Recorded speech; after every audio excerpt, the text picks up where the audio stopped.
So I live in a very unusual place, and it has taught me many lessons on the differences between heat, cold, humidity, and elevation's effects on plants. So I live in USDA Zone 10B, the same as San Diego, and Heat Zone 2, the same as Juneau, Alaska. And to make it even more complicated, I'm in Sunset Zone 17, which is the same as Pismo Beach, roughly 200 miles to my south, and to Gold Beach, Oregon, about 350 miles to my north. So today I'm going to go through the differences in these three zones, and I hope you can use them to become a better gardener. I'm here with my little Freya dragon and my little Nacho puppy. He's growing so fast. I'm Gardener Koo. Let's talk about zones. So USDA zones are based on what temperature plants can survive and thrive in 10-degree Fahrenheit blocks for during the winter time. So for every zone you go down, the plants have to survive an additional drop of 10 degrees.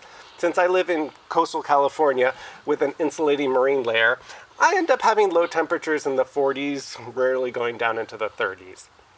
This manifests itself in the plants in numerous ways, from not being able to grow a lot of varieties of fruit trees, of like pears and apples, because they need a certain amount of chill hours, to the good benefits of being able to grow guzmanias and Vrizia bromeliads outdoors year-round.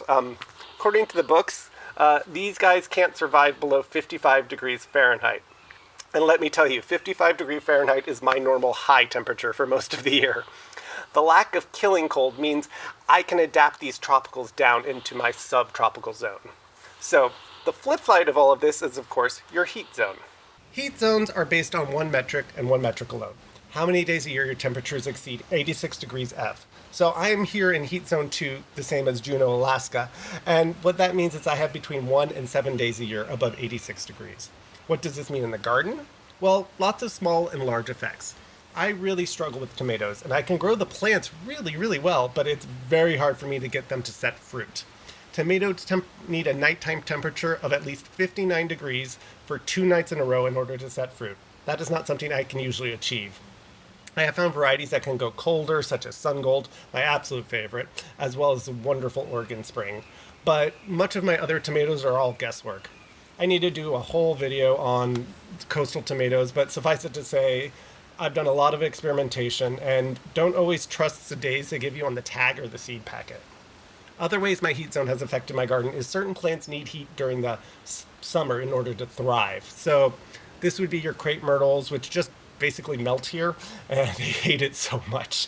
Roses also really struggle, as well as the annuals, vinca and zinnias. Also in my vegetable garden, I tried to go amaranth, and that just, died so fast.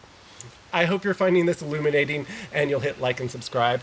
Learning about heat zones can really change how you garden. A great resource that I use all the time is this A to Z book. It has the largest collection of plant species and varieties in one spot, and I find it to be just so incredibly helpful. Don't trust ChatGPT. I mean, it is the best AI on plants, but I still have gotten some wildly wrong information from it. I once asked about varieties of cool-growing tomatoes, and after looking up the ones it suggested, they had all been bred to withstand high heat.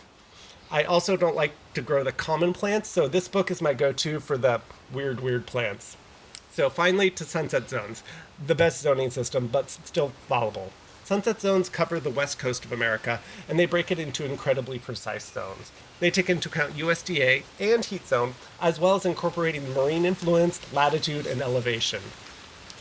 These criteria help them more easily categorize the plants and their needs, meaning sunset is a lot more precise and likely to tell you if a plant will thrive for you than the other two zones. If you have to use just one, use sunset. Now, like all gardening books, they mess it up sometimes, and this is why you should always experiment with your garden with edge cases. If you're, say, 1 or 2 sunset zones off, you can often make it work by just adjusting the placement of the plant. An example would be putting a heat lover next to the house, which is significantly warmer than the exposed in the garden. I use this trick to get my peppers to set fruit because, like tomatoes, they do not like nighttime temperatures below 59 degrees. Thank you so much for watching. I'm Gardener Koo, here with Shivering Nacho and my little dragon Freya in our lovely chilly summer. Bye.